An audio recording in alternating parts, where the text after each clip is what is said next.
Hi there, my friends, and welcome to Master of Horror, where I bring you the scariest paranormal true stories that I've ever come by.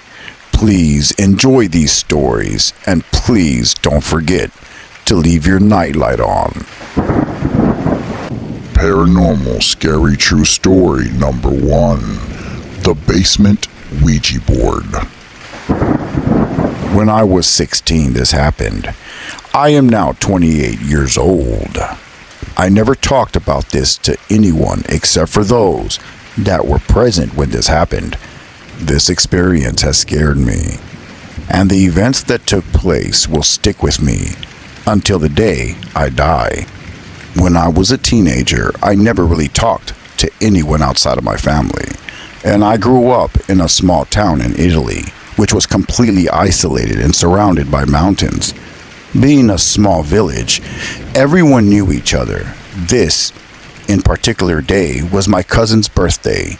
News around the area does travel fast, so there were a lot of people there already when I got there.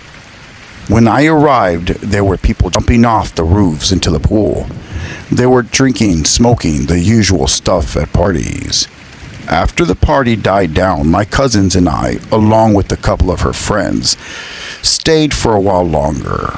My cousin then pulled out an old Ouija board that my aunt had bought for her on holiday while she was in the United States. Back then, I really wasn't a believer of a ghost or paranormal, and I would usually make stupid remarks regarding the paranormal. But what happened that night changed everything. At that moment, I didn't believe that some board could contact anything from the afterlife. We all sat down in the living room in front of the sofa and set everything up. I got this gut feeling that something wasn't quite right about this board. I was half tempted to just throw it in the trash. When everything was ready, I was the first one to ask a question. I said, "Can you give me a haircut?" It was as a joke, just to break the tension. But the girl started getting angry at me and chastising me, and said that I could get lost if I'm not going to take this seriously. I said, "Screw this, that I'm out of here." But before I could leave, my cousin said, "But wait, can you just stop being an ass and just go along with it? It's my birthday after all." After feeling a little guilty, I reluctantly sat back down and watched them move the planchette from letter to letter. I ended up dozing off when suddenly I was snapped back to reality by my cousin screaming. She screamed so loud that I bet every single person outside of that house could hear it. I sat up and saw that she was crying, and then I noticed that her arm had been scratched. At first, I thought they were just messing with me, but then I noticed that my cousin was scared out of her mind. "I'm throwing this damn thing out," I said, as I picked up the board and threw it to the open basement door. It landed on the bottom of the steps. I then asked the girls what had happened. They said it scratched her. While I was sitting on the floor dozing off, something evil scratched my cousin. The girls then walked my cousin to her bedroom, leaving me by myself. After staring at the open basement door for a while, I decided to call it a night. I grabbed some snacks from the kitchen and sat down to watch TV.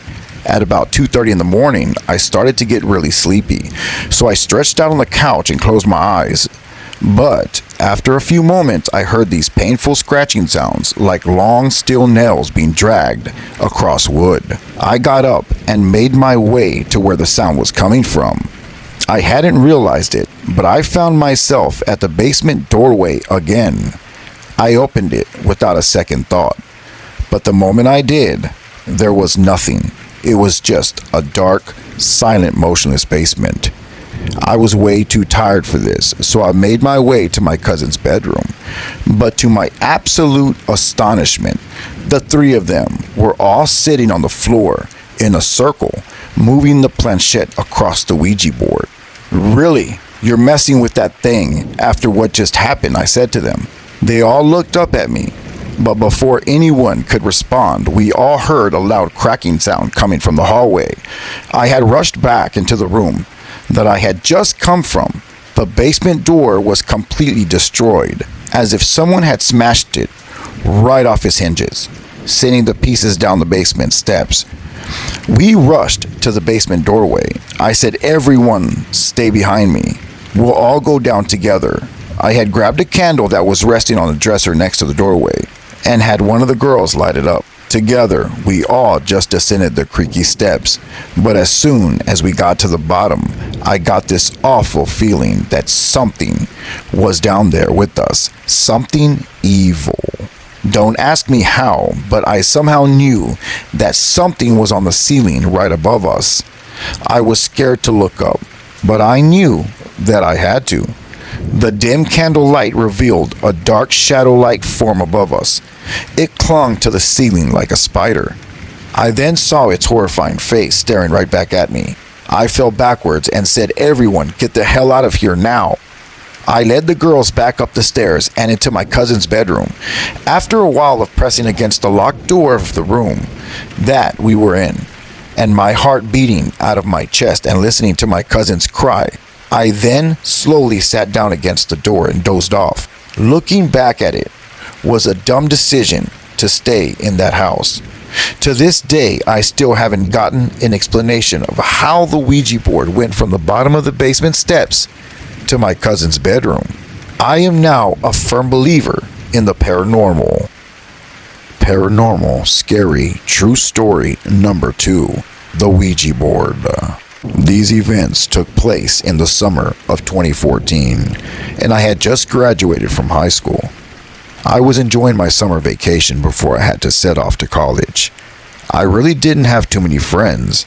Among the few that I did have was Phil, a pretty close friend of mine. I had a hobby of going to garage sales, and whenever I would see a sign, I would usually rush to it. I don't ever look for anything in particular. I just see if anything catches my eye, and if it's within my price range, I will most likely get it. So when I stumbled upon an old Ouija board one day, I got pretty excited. I have heard about people using Ouija boards to communicate with spirits, but I wasn't sure if the whole thing was real or not. So after bringing home the Ouija board, I called up Phil to see if we could try it out and if he was down for it. And we waited until my parents and my sister were out of the house. My family went out to eat that night, and I told them that I really didn't feel like going out and wanted to get some rest. So around 8 o'clock, they left, and about 30 minutes later, Phil was at my door. We wasted no time in setting everything up. Now at this point, both me and Phil had no idea. Both me and Phil had no dead relatives that we had known personally to contact. So we both just wanted to see if we could communicate with any wandering ghosts. So once the lights were off and the candles were lit, Phil started to get hesitant. He said, "Are you sure we should be doing this? What if we get possessed or something?" That's when I told him, "Come on, don't be a puss. This is our chance to find out if this thing actually works." That's when he hesitantly placed his hand on the planchette. I then placed mine. I then asked if anyone was here. The planchette then slowly moved to the word yes. Phil asked me, "You're not moving it, are you?" I then told him no, that I was not. "Are you a good spirit?" I then asked. The planchette then slowly moved to the word no. I then looked at Phil's face, and he looked as if he was getting a panic attack. "I told you this was a bad idea," Phil said. Looking back, he was correct. Despite him saying this, I made a really dumb decision by continuing the game. I told him to just calm down, and nothing happened so far. Let's just see what it has to say. I then asked the spirit directly, "What do you want?" The planchette then spelled out a message: "Your lives." All of a sudden, the candles blew out and the room went dark. That's when I heard a strange thump right next to us. I bolted for the light switch and switched it on. And what I saw next chilled me to the bone. Near inches from Phil's head was a fork embedded into the wall behind him. It was the same fork I had used earlier and tossed it into the sink. Phil turned and looked at it and went crazy. "Screw this, man. I knew this was a bad idea from the beginning. I'm out of here," Phil said. I didn't stop him. In fact, I couldn't even move. I just sat there looking at the fork in the wall in disbelief. After hearing the door slam, I remembered that my family would be home any time. So I quickly put the board back into the box. I put the candles back in their usual spots, and I finally unstuck the fork from the wall and threw it back into the sink. Once I was in bed is when my mind began to race, and I started to wonder, did all that really just happen? Did we actually make contact with something? I finally then fell asleep. Shortly after, I did not know what time it was, but I woke up on my backside. The only lighting that was coming into the room was the moonlight. I tried to flip back onto my side, only to realize that I could not even move.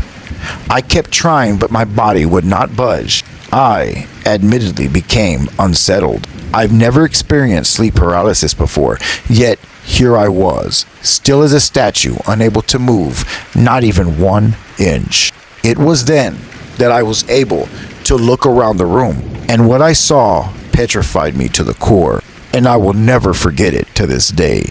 In front of my sliding closet doors was a black human-like mass. The figure was way too thin to be my father. Once my eyes adjusted to the lighting, I saw more detail. It was about 9 feet tall. Its eyes were 2 red circles.